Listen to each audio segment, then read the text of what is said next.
Hey everyone, I'm back. This is Nicole. I hope you're all doing well.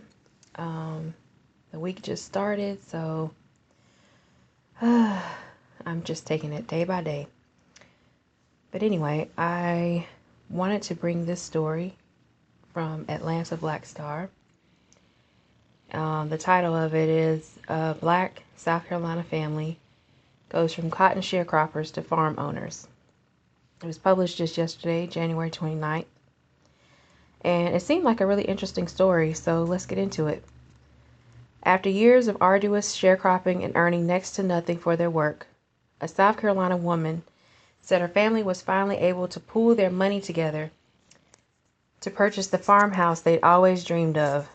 Dorothy Ngongang, 72, said she and her 9 siblings grew up as sharecroppers, picking cotton for a white family in the small town of Jonesville during the 1950s and 1960s.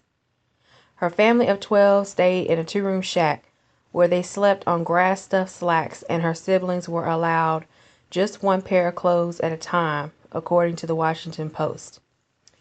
And before I go on, here is a picture of Dorothy's family, the Giles and Ngongang family posing in front of the restored Wheeler home. And we'll get into what the Wheeler home is in a minute. But I just wanted to point out that she has a lovely family, very beautiful. As the family toiled away in the fields, Ngongang says she, her brothers, and sisters would often admire the large farmhouse across the road, one replete with bright white paint and a grand wraparound porch. The land and home did not belong to the family Ngongang had worked for, but to their well-off white neighbors, the Wheelers. It was a mansion to us, Ngongang, who now lives in Charlotte, said of that house. We thought it was beautiful. She said the Wheelers' daughters were playmates of theirs, detailing how they would spend hours frolicking in the fields or sometimes playing under the porch. They were kind even then when there were white people who were not kind, Ngongang told the Washington Post, recalling the long summer days playing with the Wheeler girls. There were some cruel things, but they were never that type of family. They treated us as next-door neighbors and as friends. Over the years, Ngongang and her family managed to work their way out of poverty, with many of them going on to earn professional collegiate degrees. Ngongang herself earned a Bachelor's of Science in Biology from Mars Hill College in 1969, and later graduated with a Master's in Teaching from Indiana University in 1972. Her daughter is also a medical doctor. I felt I wasn't going to be there picking cotton my whole life, the former teacher said of her humble beginnings, where her family survived on what she called a slave diet, and she and her siblings were forced to miss school for months at a time to work the fields. I thought, no, I can't do this. Not with the pain of living the way we live. In 2015, Ngongang, who was keeping busy with family and teaching, said she received an unexpected phone call. It was her childhood playmate, Peggy Wheeler McKinney, who grew up in the house with the wraparound porch. She had called her friend to tell her the family was selling the farmhouse, but offered to sell it to Ngongang first if interested. I was redoing it, and I ran into all kinds of financial and physical problems, and I knew I wasn't able to redo it. McKinney, 65, told the newspaper. I called them and asked them if they'd be interested in buying it. To me, it was like keeping it in the family. Ngongang petitioned her brother and sister who she thought might be interested, and the three decided to purchase the property for $45,000 in April 2015. The home was a fixer-upper and had to be gutted to restore its interior. The house was fixed up enough for the family to have a Christmas gathering last month, with 30 members of Ngongang's family stopping by to see the refurbished home. For her, things had finally come full circle for her family. I never visualized owning that house, she said. Nobody in the family. They never visualized sitting on the porch and rocking. Oh, that was a nice story. I'm trying to see. Okay, this one comment. Wow, a spam comment. All right. I only have a spam comment as the commentary below the actual article. But I know there's a lot that can be said about the relationship between Dorothy Nganne's family and the Wheeler family, between the two, the black family and the white family. We all know there's a lot that could be said because they sold them the property.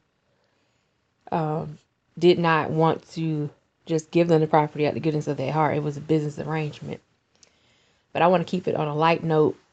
So I'll say I'm very proud of this family, a black family, from becoming an owner of a farm. We don't have a lot of black families that own farms anymore. My great grandfather owned land that he farmed on with animals and fruit trees and vegetables, things to eat and sell. But you don't see a lot of that now. We depend on the society, white dominated society, and their businesses and corporations to feed us. And the Honorable Elijah Muhammad talked about how you need to be able to feed your people, not just spiritually, but physically feed your people. Because when you allow your, only a ignorant person would allow their, a defeated person really, would allow their enemy to feed them, would allow their enemy to teach their children. So I'm glad, above all that, I'm glad that this family was able to become the owners of this farm. The farm, they only paid $45,000. That also gave me the idea that there are a lot of farms and a lot of properties around the country, not just in South Carolina, but around the country that are affordable. Because you think about it, if you had, there's $45,000 being put down for a farm, they probably had $100,000. They probably put $45,000 down and another $55,000 to do renovations on the house, right? So that if you have 10 people, they each put down 10,000, or 20 people, and each of those 20 people put down $5,000. You got your $100,000 right there. So, I mean, how long does it take to save up $5,000? 3 or 4 or 5 years, maybe. If you have a family that's close knit, you have a family that lives near each other, y'all can carpool. Maybe somebody, sell their car and sacrifice, and people carpool together, go carpool to work and everything like that together. And make that sacrifice, and then later on, y'all all own a farm. You gonna get that money back. You own a farm, or you open a business. The family works the business, because a farm is a business, really.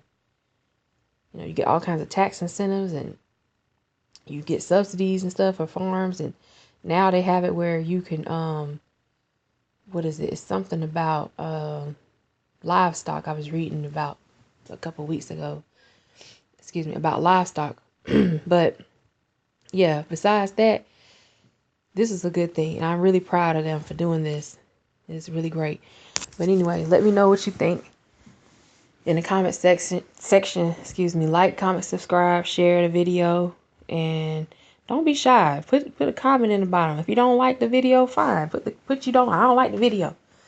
If you like the video, let me know if you like the video. Let me know if there's any kind of commentary or any issues or topics you'd like me to discuss. I'll be more than happy to do that. No problem. You don't have to